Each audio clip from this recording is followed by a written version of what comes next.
오늘 말씀은 가나안 땅에 들어가면 그 문화를 일절 소멸해 버리고 전혀 다른 새로운 하나님의 문화를 만들어라.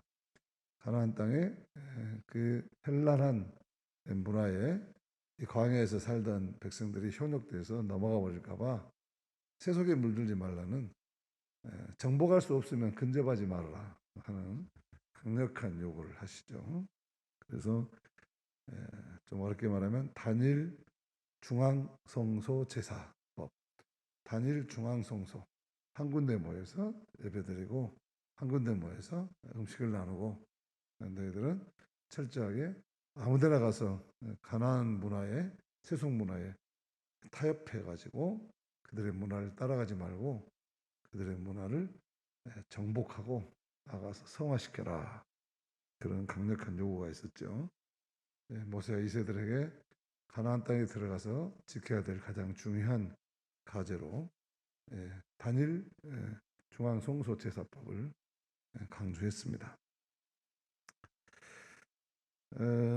이어서 이제 더보다 구체적으로 제사 당일 중앙성소에서 한 군데 모여서 예배드리라 하는 명령과 함께 그 제사에서 필요한 짐승들이죠. 이 제물들, 그것을 처리하는 방식. 예배도 그렇게 드리지만 예배 드리고 난 다음에 그 제물을 처리하는 방식에 대해서도 아주 친절하게 지금 이야기하고 있는 그런 오늘 말씀입니다. 먼저 이 식용 가축과 제물용 가축을 잡는 방법과 그것을 나누어 먹는 방법에 대해서 이야기하고 있죠. 아주 자세하게. 우리가 이게 예배를 어디서 드리냐 하는 것도 중요하지만 오늘날로 해석해 본다면 예배를 어떻게 드려야 되고 예배 드리는 공동체는 어떻게 생활해야 되고 하는 지혜를 우리에게 주는 그런 말씀입니다.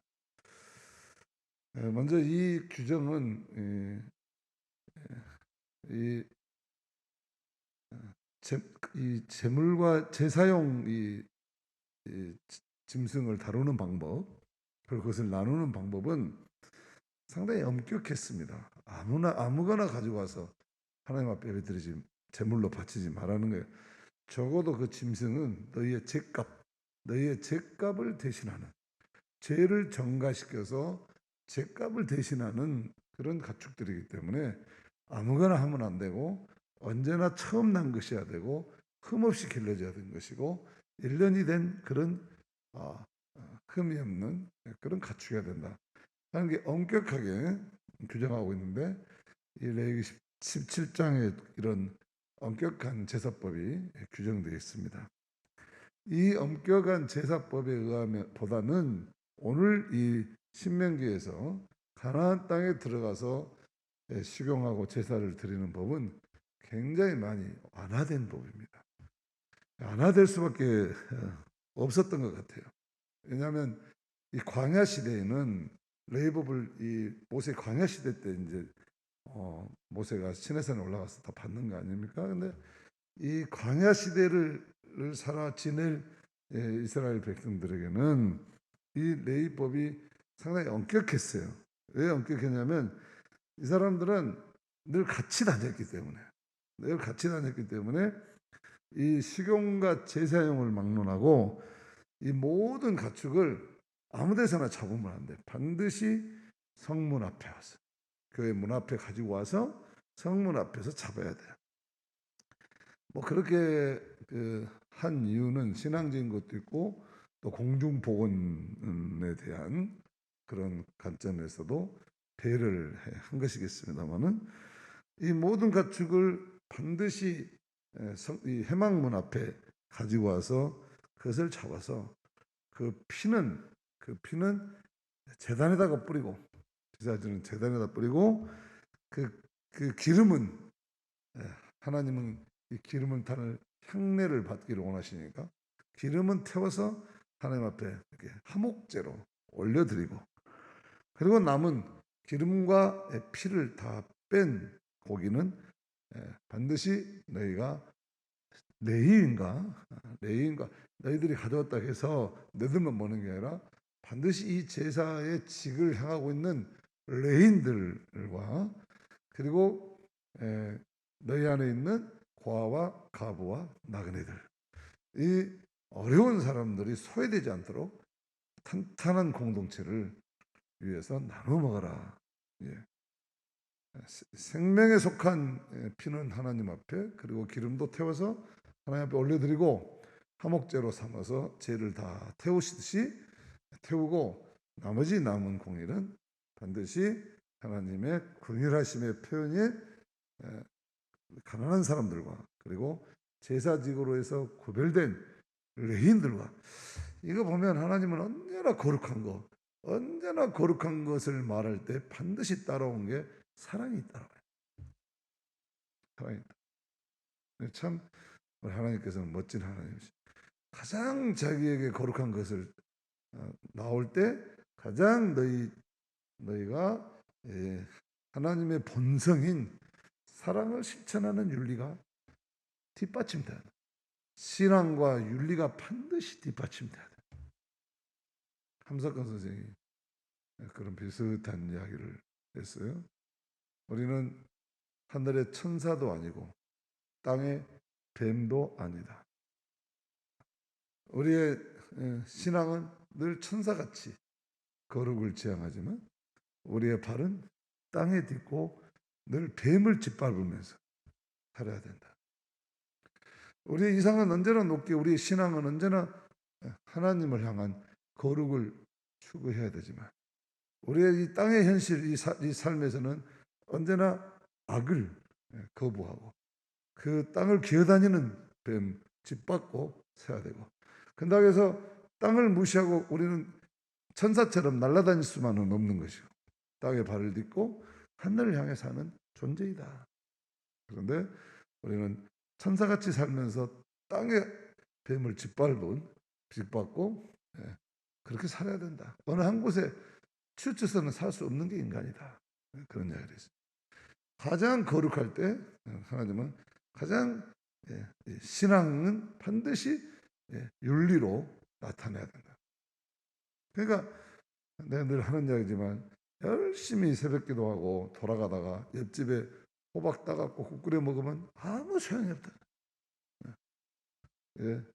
열심히 하나님을 사랑한 만큼 하나님 말씀에 순종하며 하나님 말씀이 지향하는 반드시 윤리적인 삶을 실천해야 하나님께 영광이, 하나님 사랑과 이웃 사랑이 맞는 거죠. 십자가의 사랑이 맞는 거죠. 그래서 이렇게 하나님 앞에 이 가축을 가져와서 제사를 한 다음에 이 광야에서는 이렇게 이제 고기는 반드시 공동체와 함께 나눠 먹도록 했어요. 그런데 오늘 이 이제 가나안 땅에 들어갈 이세들한테는 많이 완화가 됩니다. 뭐냐면 이제는 반드시 성문 앞에 안 가져도 된다. 식용은 집에서 잡아먹어도 된다. 식용은 집에서 잡아먹어라. 그러나 뒷부분은 하나님 앞에 바쳐지는 것은 여전히 반드시 성막으로 가지고 와야 된다. 이게 좀 완화시켜 주는 거예요. 광야 때는 무조건 다 제사 드리고 그리고 나눠 먹었어요. 근데 이제 가나안 땅에서는, 이거는 이제 광야 때는 몰려 다녔으니까 그러지만 가나안 땅에는 흩어져 사는 거예요. 각 지파가 다 가나안 땅을 나눠서 점령했기 때문에 다 흩어져 가지고 저 부산에서 언제 서울에, 만약 대전에 성소가 있다면 저 부산에서 대전까지 언제 가져와요? 저기 지중해에서 예루살렘까지 언제 그 잡아갖고 한 60km 택시로 1시간 반 걸리더만 지난번에 가보니까. 그러면 우리가 걸어가면 하루 종일 걸리거든요. 그러면 밥 먹어야 되면 아침에 맨날 거의 왔다 갔다 하루에 한 끼 먹더라도 왔다 갔다 이틀에 한 끼나 먹으면서 왔다 갔다 해야 그거 먹을 수가 있는 거예요. 불가능하다. 가나안 땅에 정착해서는 함께 성막에 가지고 와서 잡고 함께 나누는 것이 불가능하게 된 거죠. 그래서 이걸 통해서 율법이 안화됩니다. 안화돼서 식용은 얼마든지 나눠서 먹어라. 그리고 하나님 앞에 제사된 약속된 날들은 반드시 제물로 쓸 것은 성소로 가져오라. 그래서 예수님께서 강도의 소홀이라고 해서 성전을 정화시킬 때도 이게 반드시 제사 제용은 성전에서 해야 되니까, 흠이 없는 걸로 해야 되니까, 먼 데서 가지고 오면 이게 오다가 뭐 먼지도 끼고 상처도 있고 그러면 흠이 생기니까 바꿔줬어요. 근데 이 바꿔준 것이 타락해가지고 막 돈을 너무 비싸게 받고 바꿔줘가지고 예수님 볼 때 이제 완전히 성전이 베러버렸다 그래가지고 성전을 청소하십니다. 그 장사하는 속을 다 너희들이 성전을 강도의 소굴로 만들었다고 그래가지고 다 엎어버리잖아. 상을 엎어버려.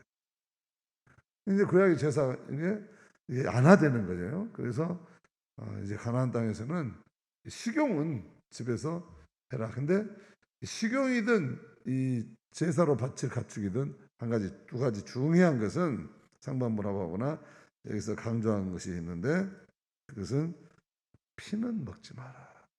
그렇게 이야기하고 있어요. 오늘 이 말씀을 통해서 우리에게 주는 교훈은, 먼저 하나님이 우리에게 주신 율법, 하나님 우리에게 주신 이런 율법은 언제나 우리를 위한 것이다.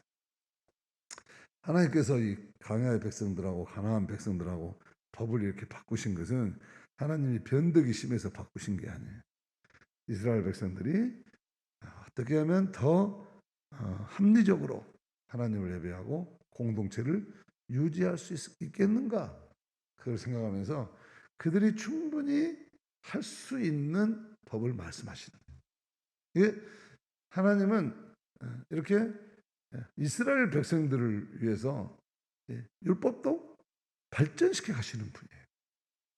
발전시켜 가시는 분. 그래서 예수님도 옛날에는 너희들이 이렇게 십계명이 많았지만 이제는 내가 너희에게 세 계명을 준다. 하나님을 사랑하고 이웃 사랑하고 이렇게 발전시켜 주시잖아요. 너희들이 옛날에는 살인하지 말라는 이야기를 들었는데 이제는 네 형제 보고 미워하는 것도 안 된다. 이렇게 발전시키시잖아요. 이 모든 것이 하나님은 철저하게 자신의 백성들이 잘되고 건강하고 평화롭고 복받고 살라고 하나님 우리에게 법을 주시는 거예요. 다시 말하면 하나님이 우리에게 언제나 말씀을 주시는 것은 우리를 힘들게 하고 또 우리를 그 인간을 그 하나님 말씀으로 통제하기 위해서, 나를 통제하고 제약하고 못하게 하기 위해서 주시는 말씀이 아니라, 하나님은 언제나 우리가 어떻게 하면 더 하나님을 더 잘 섬길 수 있을까, 그 말씀에 따라서 어떻게 더 잘 살 수 있을까, 더 잘해볼 수 있을까, 그래서 하나님 말씀을 통해서 더 우리의 삶이 풍성해지기를 원해서 하나님 말씀 주시는 거예요. 이거를 신학적으로 말하면 모든 말씀은 은혜의 수단이다. 하나님의 모든 말씀은 우리에게 은혜를 주기 위한 수단이에요. 오늘도 하나님 말씀 우리에게 이렇게 주시고, 오늘도 우리에게 하나님께서 이렇게 나와서 하나님 말씀 듣게 하는 것은 하나님이 은혜를 주시기 위한 수단으로 지금 여러분들에게 주신다, 그 말이에요. 말씀을 우리가 그런 이야기, 부모가 자식들 이야기하면서 내가 네 잘못되라고 이런 말 한 줄 아냐? 다 네 잘되라고 잔소리하지? 그렇게 이야기하잖아요. 우리 하나님은 우리가 정말 잘되기를 바랐어요. 우리에게 은혜의 수단으로 말씀을 주셔요. 그렇기 때문에 하나님의 말씀은 언제나 일점유력도 어느 것도 항상 우리를 살리시고 우리를 잘되게 하시고 그러기 위한 말씀이에요. 만약 이 말씀을 내가 들을 때 거부감 있고 하나님 말씀 들을 때 내가 이해가 안 되고 하나님 말씀 들을 때 내가 부끄럽고 그러면 하나님 말씀을 은혜의 수단으로 받지 못하는 자기 자신의 문제가 있는 거죠. 그래서 하나님 말씀이 언제나 내 생각과 어긋날 때는 어떻게 해야 돼요? 하나님 말씀을 바꿔버려야 돼요? 내가 바꿔줘야 돼요. 그 말씀에 따라서 하나님 말씀에 따라서 그게 찔리면 내가 회개해야 되고 하나님 말씀이 내가 깨달음을 주시면 그대로 기존에 내가 생각하고 살았던 사고방식과 행동 양식을 바꿔야 되는 거예요. 그래야 이 하나님 말씀이 내게 모든 것을 우리를 은혜의 수단으로 주시기 때문에 언제나 하나님 말씀을 이런 순종하는 믿음으로 받는 성도들에게는 하나님의 말씀이 원하는 대로 하나님이 원하시는 대로 더 실용적이고 더 은혜롭고 더 형통하고 더 평화롭고 더 생명이 풍성한 삶으로 말씀의 능력으로 우리를 새롭게 주실 줄로 믿습니다. 그런 거예요. 오늘 이 말씀을 또 하나님께서 이렇게 섬세하게 자신을 예배하는 법과 공동체를 세워가는 방식에 대해서 이렇게 배려를 하시는 것은 하나님이 원칙을 바꾸시는 것이 아니라 하나님의 더 큰 원칙, 하나님 우리를 정말 사랑하셔서 하나님 말씀대로 잘 살도록 말씀을 기준이 너무 높으면 못 따라가잖아요. 그리고 인간의 한계를 넘어서는 것이면 인간이 못 하잖아요. 그래서 그런 것들은 하나님이 이렇게 업그레이드 시켜주신다. 더 지킬 수 있도록 우리에게 다시 재차 명령하신다는 말씀입니다. 지금도 계속해서 그러기 때문에 우리가 하나님 말씀을 들을 때 성령께서 어렸을 때 깨닫던 거, 젊어서 깨닫는 거, 나이 들어서 깨닫는 거, 인생을 한 바꿔 나서 도통에서 깨닫는 거 다 달라요. 그럴 때마다 우리는 늘 그 말씀. 어떤 사람은 중학교 때 은혜 받았는데 그 중학교 때 은혜 받은 것을 끝까지 고집하는 사람이 있어요. 끝까지 고집하는 사람이 있어. 그래가지고 자기는 그때 그냥 그 말씀 하나를 붙들고 그냥 끝까지 그렇게 고집하면서 신앙생활 한 사람이에요. 그럴 때 보면은 참 답답하죠. 답답해. 우리 노예 한 우리 어른 목사님이 이게 비유가 될지는 모르지만 뭐 적절한 비유는 아닌 것 같지만 우선 생각나서 내가 말씀드리면 우리 젊은 목사님들이 노예 오는데 이분이 원로 목사님 여러분 다 아시는 분이에요. 근데 이분이 원로 목사님 나이 들어서 지금까지 계속 제가 우리 노예에서 28살에 안수받아가지고 지금 이제 이렇게 많은 40년 가까이 40년은 내가 너무 많이 잡았나? 아무튼 28에 잡아가지고 60까지 이렇게 목회를 하는데 그분을 계속 보면 그때도 그랬고 지금도 그래요. 이분은 노예 사시는 일이 있어요. 뭐냐면 넥타이 안 차고 온 목사들 잡아내는 거예요. 그래가지고 꼭 가 옆으로 가고 성에 오는데 넥타이도 안 차고 온가? 그분은 그게 직업이야. 노예 와서 계속 그 일만 지금 평생을 그 일만 하셔. 성에 오는데 넥타이도 안 차고 오는가? 겨울이든 이 뜨거운 여름에도요. 이 넥타이 안 차고 오면 다 잡아내. 다 가서 가까이 가셔가지고 자네 이리 좀 와보소. 그래서 우리 노예 목사님들이 그 목사님한테 야단 안 맞은 목사님이 없어요. 다 불러다가. 이제 뒤에서 요즘 젊은 사람들은 뭐라 하냐면 아이고 그냥 저 목사님은 호리타분 이야기하고 있다고. 이 뜨거운 여름에 지금 정부도 넥타이를 벗고 하고 정부에도 공무원들도 다 에너지 한다고 다 그런 마당인데 지금도 그거 고집한다고 이제 막 볼멘 소리들을 하죠. 근데 이제 이거는 내가 볼 때는 굉장히 좋은 습관이긴 합니다만은 비슷한 것 때문에 자기가 어떤 어렸을 때 은혜 받고 해놨던 그런 원칙에 대해서 시대가 바뀌고 상황이 바뀌었으면 그 본질을 추구하면서 가는 것이 아니라 형식에 매갖고 막 고집하는 사람도 있어. 어떤 사람은 찬송가가 바뀌었는데 지금도 옛날 찬송가 들고 다녀. 그거는 자기는 옛날 찬송가만 불러야 은혜가 된다는 거예요. 절대 안 바꿔. 그러니까 그런 것들은 지금 우리 오늘 말씀 보면 하나님은 그런 고리타분하신 하나님이 아니시죠. 하나님은 언제나 그런다고 해서 뭐 원칙 없이 바꾸자는 이야기가 아니라 오늘 말씀이 그런 거라는 거예요. 언제나 우리에게 새로운 깨달음을 주시고 새로운 더 어떻게 보면 더 하나님을 더 잘 섬기고 더 우리가 하나님 하늘에 더 복을 받는 더 은혜를 받는 삶으로 언제나 하나님의 말씀은 우리에게 은혜의 수단으로 주신다. 그런 교훈을 우리가 들을 수 있고 하나는 이제 피를 먹지 말라는 거예요. 오늘 계속해서 피를 먹지 마라. 이것도 두 가지예요.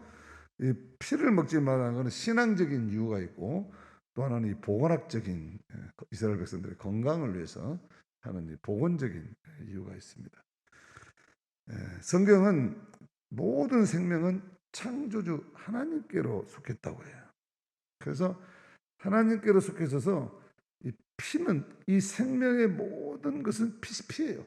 그래서 생명을 이야기할 때는 피값을 생명을 이야기하면 피값을 이야기해요. 피값. 피는 하나님은 이 모든 생명의 그 피가 하나님의 주권을 나타내는 그런 상징으로 봤어요. 그래서 모든 생명은 창조주 하나님께 속한 것이다. 그랬을 때 피를 중요했어요. 이 피를 먹는 것은 하나님의 주권에 도전하는 거예요. 그래서 이 피는 절대 하나님의 제단에만 뿌려야 돼. 우리의 죄값으로 다른 피를 받아서 가축의 죄는 모든 우리의 죄값을 대신해서 하나님께 돌려드리는 거예요. 하나님이 우리에게 정말 거룩한 피로 하나님의 형상대로 우리에게 생명을 주셔서 하나님의 피로 우리를 만들었는데 우리가 이 죄를 지어서 피를 더럽혔어. 그래서 우리가 짐승을 대신해서 그 피를 쏟아서 거룩하게 하는 거예요. 이게 이제 가장 중요한 구약의 제사의 의미거든요. 그래서 피는 다 하나님이에요. 모든 피는 하나님께 속한 거예요. 하나님께 속한 것을 먹으면 안 돼요. 그래서 모든 피는 다 짜서 하나님의 제단에 뿌려야 돼요. 그래서 피를 먹지 말라는 것은 모든 생명은 하나님의 것이니 짐승을 잡더라도 그런 생각을 가지고 최소화시키고 생명을 존중하게 하고 함부로 하지 말라는 거예요. 그래서 피값을 함부로 다루면 그 피값에 대한 반드시 대가를 치르게 돼 있어요. 대가를 치르. 피를 하면 사망이다. 그래서 이제 그런 신앙적인 의미가 있어요. 모든 생명은 피값이다. 또 하나는 이제 우리가 그 복원적인 의미가 있죠. 복원적인 의미. 이걸 가만히 생각해 보면요, 정말 이 3000년 전에 이 구약의 시대에 어떻게 이렇게 과학적이었을까? 정말 하나님의 이 세계는 역사를 초월하고 시공간을 초월하는 거구나. 하나님의 말씀은 너무나 과학적이구나 하는 걸 우리가 여기서도 느낄 수가 있는데 모든 피는 DNA가 복사되는 곳이에요. 그래서 이 피가 우리의 외모나 혈통이나 성격이나 모든 그 내장 육부 모든 우리 인체의 성격을 규정하는 게 피예요. B형, A형, O형 이렇게 피를 나누는데만은 그 외에도 여러 가지 그 형태가 어쩌면 그런지 몰라. 이인숙 권사님 애손녀들 보면 어떻게 이인숙 권사님 닮았는지 몰라. 그건 뭐 일부러 그렇게 안 했을 것 같은데 그렇게 닮아. 이번에 우리 손주 보고 맨날 뭐라 하냐고. 왜 지금 시아버지 닮았다고 그러지? 왜 외할아버지 닮았다고 그러냐고. 시아버지가 들으면 기분 나쁘게 해. 근데 보니까 나를 많이 닮은 것이 아니라 지금 말을 많이 닮았더만. 왜냐하면 이 피가 이렇게 해서 그 모습이 나타나는 거예요. 피야 피. 문제는 피가 그렇게 안에서 세포 분열을 하면서 그 세포가 그렇게 만드는데 우리의 영이 모든 것이 그냥 만들어진 게 아니라 피가 우리 이렇게 만든 거예요. 그 피는 계속 전승돼요. 그래서 이 창조의 생명은 하나님께 있다는 거예요. 사람 피하고 짐승 피하고 같겠습니까? 근데 이게 노루피를 막 잡아서 먹고 곰 잡아서 피를 먹고 그러면 이게 피에 있는 DNA가 사람한테 가잖아요. 그러면 사람이 짐승이 되는 거예요. 그래서 엄마의 젖을 많이 안 먹이고 소젖을 많이 먹여갖고 키우니까 요즘 애들이 맨날 들이박는다고 그러잖아요. 가장 가까운 게 이제 그래서 뭐 우유를 정제시키고 정화시켜서 이렇게 만들긴 하지만 이게 피가 굉장히 문제가 돼요. 지금 바이러스도 마찬가지예요. 이 피가 짐승에 갔다가 짐승에 다시 와서 이게 뭐 체액이라든지 다 이게 피에서 나오는 거예요. 피에서. 모든 질병과 모든 게 다 피예요. 그러니까 병원에 가면 뭔 검사해요? 피 검사예요. 피 검사. 피 검사하면 당신 몸 병이 걸렸는지 어디가 약한지 어디가 좋은지 다 나오잖아요. 그게 피가 생명이라는 거예요. 피가. 그렇기 때문에 이 짐승의 피를 함부로 먹으면 안 되는 거예요. 더군다나 그것도 생으로 막 선을 낭자한 그 선을 먹으면 이게 무슨 불로 가한다든지 이제 뭐 이게 끓인다든지 뭐 그런 것도 아니고 막 생으로 먹으면 이게 직접적으로 피에 영향을 받는 거예요. 사람이 짐승이 되는 거예요. 모든 옛날에도 그랬겠지만은 지금같이 병이 많고 지금까지 복잡한 세상에서 피를 수혈만 잘못 받아도 남의 수혈만 잘못 받아도 큰일 나잖아요. 막 급하다고 수혈 받아놓으면 그 사람의 건강 상태가 다 나한테 와버리니까 어쩔 수 없이 수혈을 받아서 하지만 그 수혈 받을 때도 얼마나 조심합니까? 그게 피가 중요한 거란 말이죠. 그래서 보건학적 의미로 벌써 이때부터 피를 먹지 말라. 하나님께서 그 자신의 백성들의 공동체를 지키기 위해서 이건 내 거다는 신앙적인 의미가 있고 생명을 함부로 다루지 말라는 피를 함부로 보지 말라 하는 그런 신앙적인 의미가 있고 하나님의 주권에 도전하지 말아라 하는 엄중한 그런 질서가 있고 그리고 보건학적으로 이건 피는 먹지 마라. 우리가 복매운탕 먹을 때 피 잘못 먹으면 죽잖아요. 마찬가지로 그뿐만 아니라 모든 피는 그게 사실 인간의 생명을 아주 위협하는 아주 치명적인 것이기 때문에 피를 먹지 말라. 근데 막 뭐 요즘 뭐 노루피가 좋다 해서 먹고 몸피가 먹고 막 그렇게 다니는 사람들 보면은 한번 검사해 봤으면 좋겠어. 그렇게 먹은 사람들의 이 삶의 정신한테 아마 노루 잡아먹은 사람은 맨날 펄딱펄딱 뛰어다닐 것 같아. 예, 뭐 그 피를 먹으면 돼지 피를 먹으면 돼지 소리 내고 다닐 것 같고. 그래서 그렇게 하지 말라. 특별히 지난번 강우병 사태만 보더라도 소에게 이게 살을 미겨야지 막 자기 종을 막 미겨버려 가지고 이게 이제 미친 소가 되는 거 아니에요? 강우병. 그러면 그 강우병 그것만 해서 그것만 먹어도 인간이 뇌의 질병을 일으킨다는 거 아닙니까? 뇌의 질병을. 그래서 기형아가 만들어지고 그리고 그걸로 인한 모든 뇌 구조와 이 피로 인한 모든 병이 생긴다고 해서 그 강우병 사태 와갖고 난리 났던 거 아닙니까? 음. 왜 이렇게 막 이런 걸 좋다고 막 생으로 먹으면 소피를 생으로 먹으면 그 다음에 애 낳는데 머리는 사람인데 얼굴은 소다리가 나올 줄은 몰라요. 그러니까 그렇게 피를 먹지 말라. 옛날에는 우리 그 신앙 선배들은 선지국도 안 먹었어. 그래서 선지국도 그렇습니다. 그다음에 이제 오늘 마지막으로 강조한 건 뭐냐면 하나님 앞에 드리는 이 가축 제사는 드린 다음에 반드시 여호와 앞에서 먹어라. 하나님 앞에서. 여호와 앞에서 그렇게 오늘 계속 이야기를 해요. 21절 만일 내 하나님 여호와께서 자기 이름을 두시려고 택하신 곳이 내게서 멀거든 내가 명령한 대로 너 여호와의 주신 소화장을 잡아서 내 성 마음대로 오늘 무엇을 먹되 쭉 하면서 항상 여호와 앞에서 먹어요. 28절을 보면 내가 명령하는 이 모든 말을 너는 듣고 지키라. 내 하나님 여호와의 목전에 이게 늘 하나님 앞에서 하라는 거예요. 하나님 앞에서. 그러면서 내 하나님 여호와 앞에서 너는 내 자녀와 노비와 성중에 거주하는 내인과 함께 그것을 먹고 18절에도 그러고 이거 먹을 때 하나님 앞에서 먹으라는 거예요. 자, 그러면 오늘날 이 하나님 앞에서 먹으라는 것은 정해진 장소, 이게 구조물, 성당이라든지 건물이라든지 이런 의미도 있겠지만은 하나님 앞에서 먹으라는 것은 어떤 특별한 장소라기보다는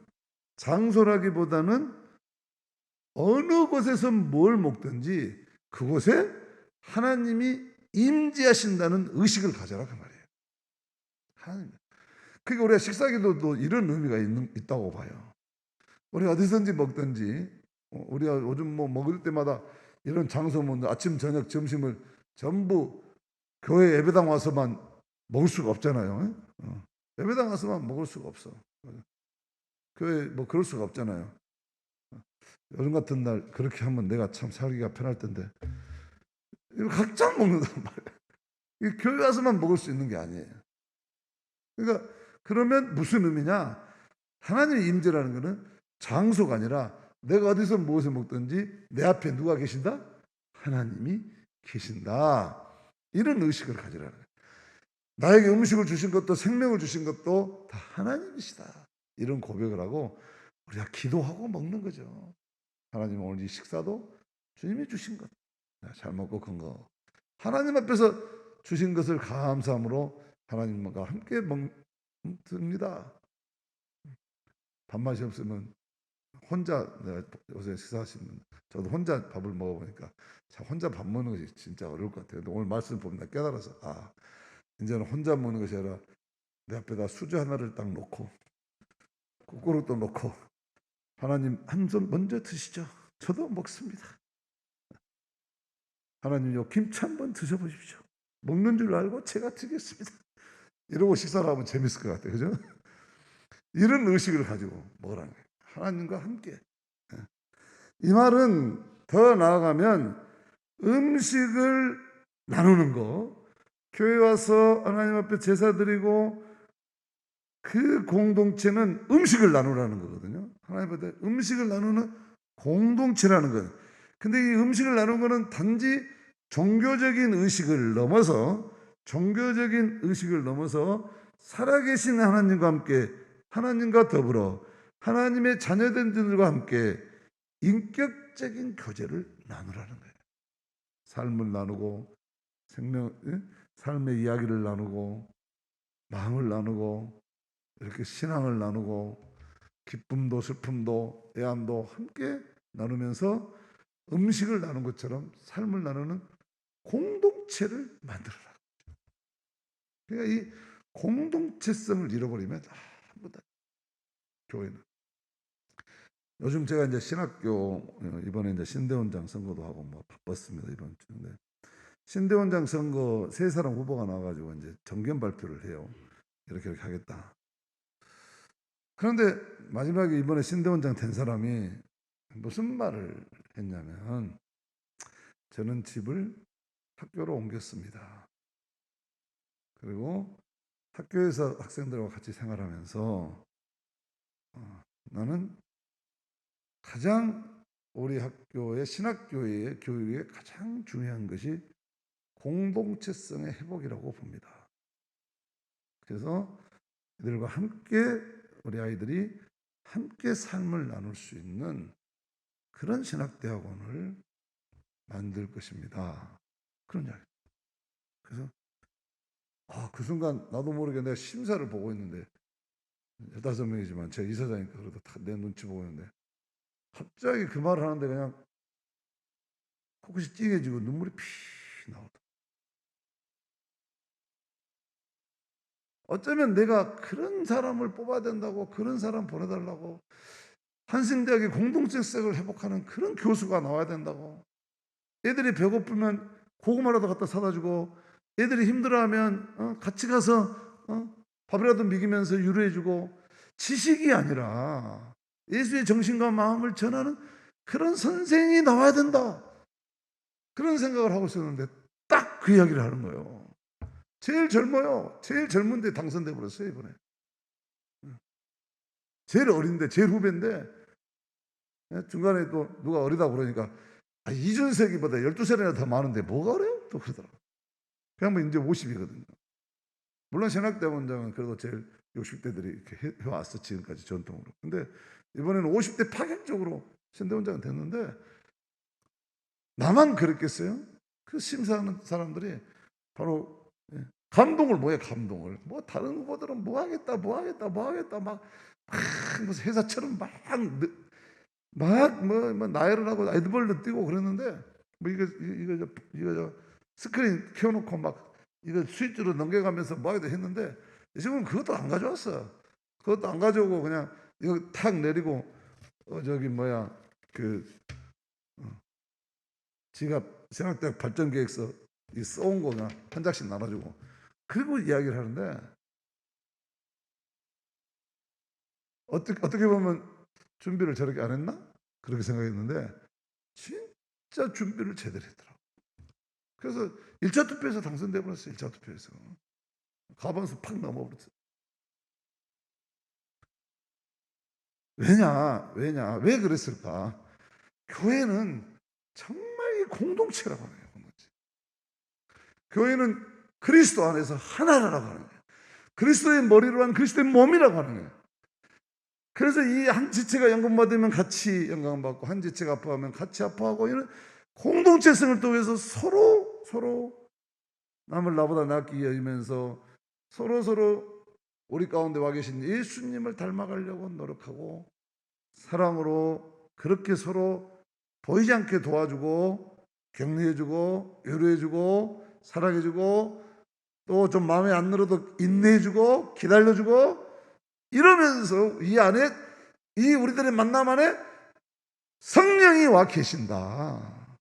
살아계신 하나님이 와 계신다. 이거 없으면 교회가 아니고 인간적인 회사나 무슨 친교 클럽이나 서클이나 그런 거라는 거예요. 동호회나. 바둑된 사람들은 그 기원에 가서 모이는 것이고 장기된 사람은 시장에 장기판 앞으로 가는 거고 당구 친 사람 당구장 가고 탁구장 타고 하나님을 모시고 음식을 나누고 삶을 나누는 사람들은 특별히 하나님이 모인 곳에 하나님이 모이라고 하신 부르신 그곳에서 내가 부름받은 그 삶의 현장 어디든지 그곳이 하나님이 임재하신 자리다. 하나님 앞에서 하나님과 더불어 하나님이 주시는 마음으로 성령의 교제를 나누는 인격적인 교제를 나누는 것이 하나님 앞에 제사를 드리는 것과 똑같은 제사 행위다. 그렇게 이야기하는 것이죠.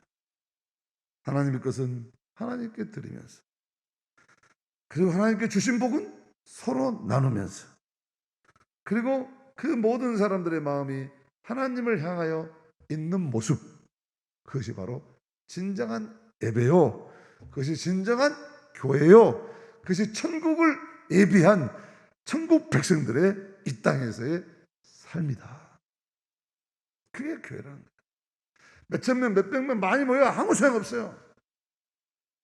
불가소수가 모였다 하더라도 이런 공동체성을 가지고 살아가는 그곳에는 언제나 하나님이 임마누엘 하시고 하나님의 은혜와 사랑이 언제나 넘치고 그곳에는 생명이 살아나고 그곳에는 삶의 용기가 북돋아지고 그런 곳에 인생과 삶의 모든 고난이 해결되고 짧은 인생이지만 영원히 이어지는 복된 삶을 살게 될 줄로 믿습니다. 그러기 위해서 하나님은 모세를 통해서 이스라엘 백성들에게 말씀하셨듯이 오늘 이 말씀을 통해서 오늘 우리에게 똑같은 그런 말씀 생명을 존중하게 여기고 가장 거룩한 시간에 서로 공동체를 세워가면서 하나님의 임재를 경험하고 나누는 그런 삶을 살라는 것입니다. 이 말씀대로 승리하는 저 여러분 되시기를 축복합니다.